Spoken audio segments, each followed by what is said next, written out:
이번엔 저희가 준비한 다음 순서입니다. 오늘 핫플 시간입니다. 오늘 핫플 두 가지 선정했습니다. 함께 보시죠. 출장 안마, 출장 마사지에 속아서 43억 원을 남성들이 사기당했습니다. 어떻게 이렇게 큰 금액이 뜯긴 건지, 왜 이 남성들은 저 출장 안마에 속아서 돈을 넘긴 건지, 잠시 후에 희대의 사기 사건 자세히 좀 한번 짚어보겠습니다.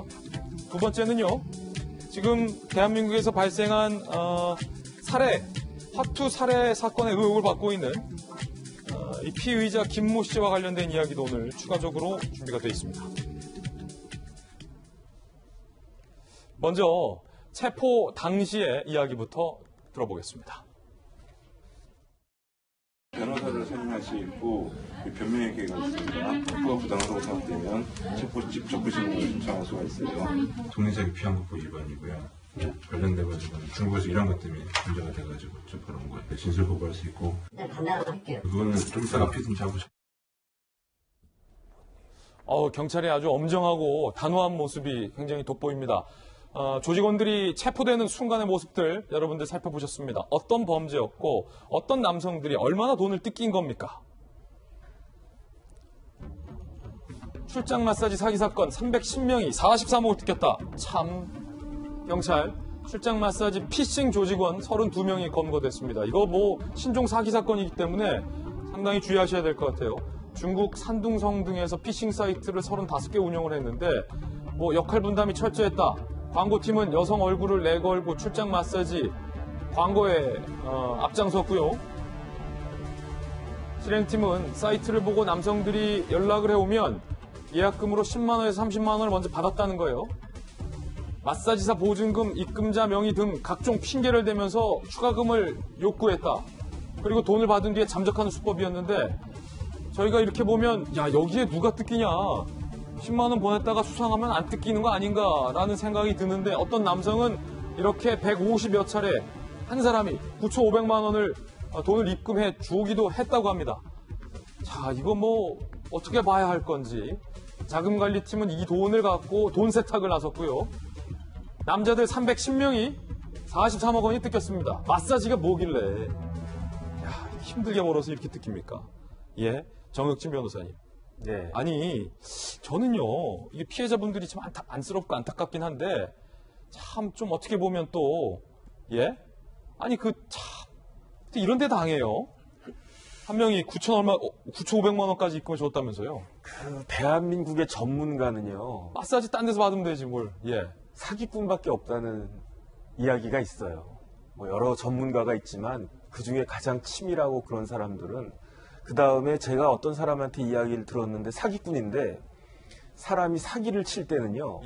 IQ가 200이 된대요. 아, 그래요? 그 순간에 머리가 그냥 팍팍팍 돌아가가지고 그러니까 그런데 어떻게 접속이 돼가지고 그 상대방이 돼버리면 피해자가 돼버리면 자기도 모르게 이렇게 쭉 빨려 들어가는 그런 경우가 있으니까 사실은 1인당 한 130만 원 꼴 정도 되는 것 같아요. 310명에 43억이니까 한 130 몇만 원 정도 되는데 이 돈이 크다면 큰 돈이지만 그나마 다행인 것이 보이스피싱 같은 경우는 1인당 몇 천만 원, 몇 억씩 막 그렇게 당하는 경우도 있거든요.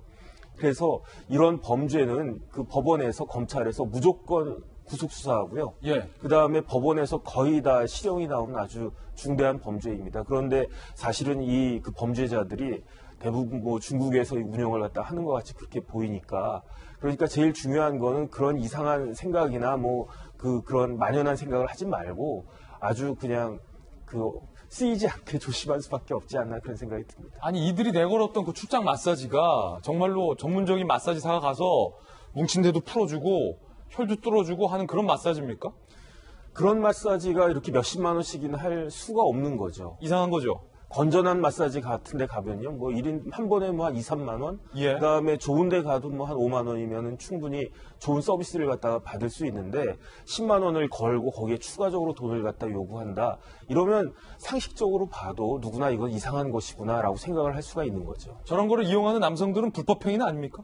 불법 행위를 할 뻔할 수도 있지 않았을까 하는 생각이 듭니다. 아, 미수에 그쳤으니까. 네네. 이렇게 뜯긴 돈도 돌려받을 수 있습니까, 그럼? 이거는 그 사기의 피해자니까 예. 민사소송을 갖다가 제기하면은 그 다음에 이제 요즘은 좀 그 제도가 생겨가지고 배상명령 신청이라는 게 있어서 이 그 형사 재판 중에 형사 피해자가 그 돈을 사기당한 그 금액을 돌려받을 수 있도록 법원에서 조치를 해주는 게 있기는 있는데요.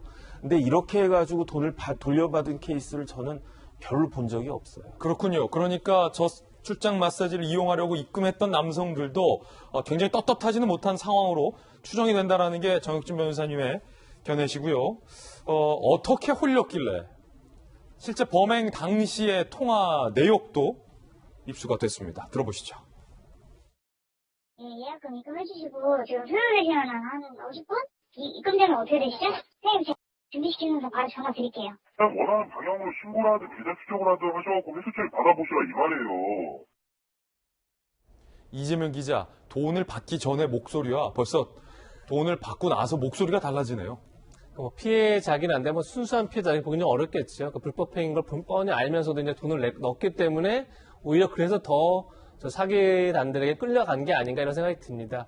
근데 뭐 선금을 먼저 내면 된다 이런 것 자체는 굉장히 전통적인 수법 같은데 그 다음이 문제죠. 그 다음이 뭐 입금자가 틀렸다 여러 명목으로 계속 추가 입금을 받아냈다는 겁니다. 그런데 문제는 처음 낸 돈이 아까워서 계속 이제 딸려갔다는 건데 결국은 이제 본인 스스로가 떳떳했다 그러면 지금 뒤에 저희가 아까 음성 들은 것처럼 바로 경찰을 신고해서 문제를 바로 잡았을 텐데 다 피해자 스스로가 떳떳하지 않았기 때문에 결국은 피해액이 점점점 커지는 스스로 감당하지 못하게 되는 그런 상황이 온 게 아닌가 이런 생각이 듭니다. 예.